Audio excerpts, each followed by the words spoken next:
Currently, Nigeria has over 90 political parties, but of course some are taking the lead in identifying their presence, and some have already been perceived as the major contenders. Nigerians would have to make a choice. Ideally, the multi-party democracy should offer people the opportunity to say their mind, even if they are saying nonsense. Because even nothing is something. What does that mean? What democracy promises you is that the majorities will have their ways, but the minorities too will have their says. That explains the logic behind registering as many political parties as possible.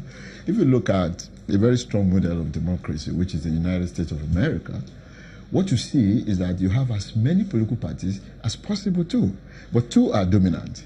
Every other political party will have one form of idea or the other that will align with either of the two dominant political parties. In fact, I tell you, some political parties in the US exist simply because they want gay rights. That's what they have as agenda. Some will say abortion must be legalized, and they form political parties over there. Okay? So that synergy brings democracy. It's not 80 democratic political parties that will run the country at the same time, but they will synergize and kill towards either the conservative ideology or the less conservative, in this case, ideology. Now, in Nigeria, we are in trouble because most of these political associations do not even have clear-cut, defined ideas. Now, the dominant ones are suffering from the same syndrome. So how do we synergize? So what we have is that out of the 80, or it can be 95 tomorrow morning, because in Nigeria you just sleep overnight, you wake up, something new happens. So out of the 80 or 95, depending on how you want to say it, those prominent ones cannot pinpoint particular ideological flow. They are just as good as the individuals that lead them today. And those individuals, once they depart, another individual that comes gives the party another image. And that is why you always suffer from, I like the party, but I don't like the person. It's the person that gives face to the party, not the ideology of the party that produces the person. That's the crisis. So I think Nigerians are not likely to have it good democratically in the next future, in the nearest future, because of these contradictions. And until we address the contradictions, which I think only the civil society should be able to do. Again, we may continue to perambulate. Every party must have a structure of elections. And the structure of elections is extensive.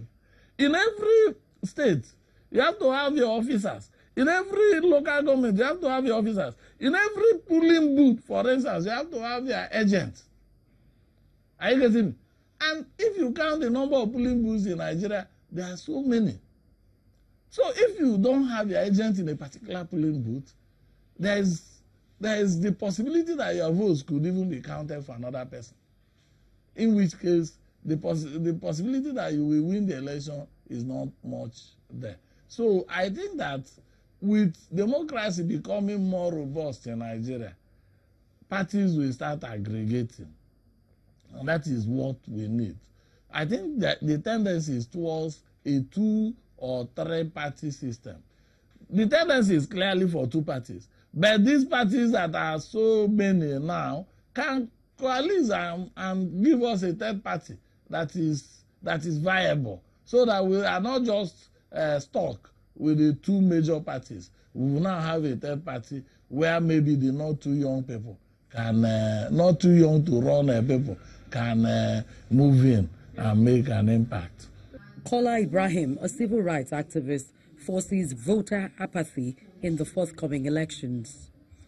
The electorate, what they should be looking out for are the programs of parties and antecedents of individuals. We need to look at the antecedents of individuals and the programs of the party.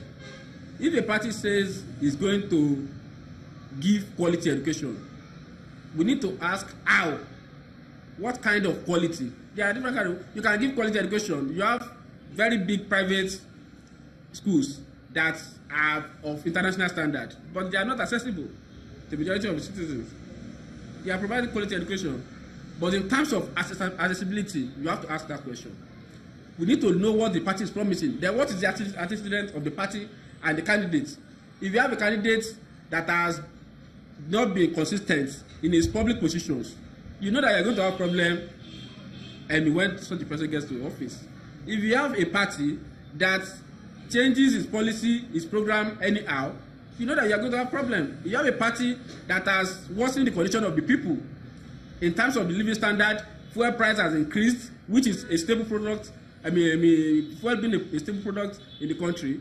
Inflation has risen, unemployment has risen.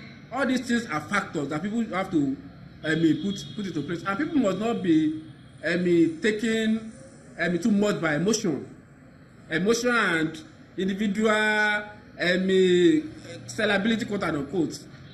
People must not be taken by that. You must be taken by what is the interest of not only you in the coming 10-15 years, but the interest of your offsprings.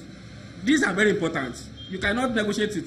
Our traditional organization of the people, the labor movement, the student movement, the community associations, the traders, the artisans groups, we need to come together and have a common agenda. Some of our organizations tried to do that during the last election of State. We have organizations like F1 that try to organize a forum for all the candidates to come and tell them what they have for the artisans and the market women. These are part of the things that labor movement need to do, and also more importantly, build their own political party with a clear-cut, socialist, people-oriented program to change the course of history. Otherwise, we are going to continue to recycle. They will package a politician for us. When that person, whoever person fails, they will package another one who has been there before, and it will be there this idea of big man politics.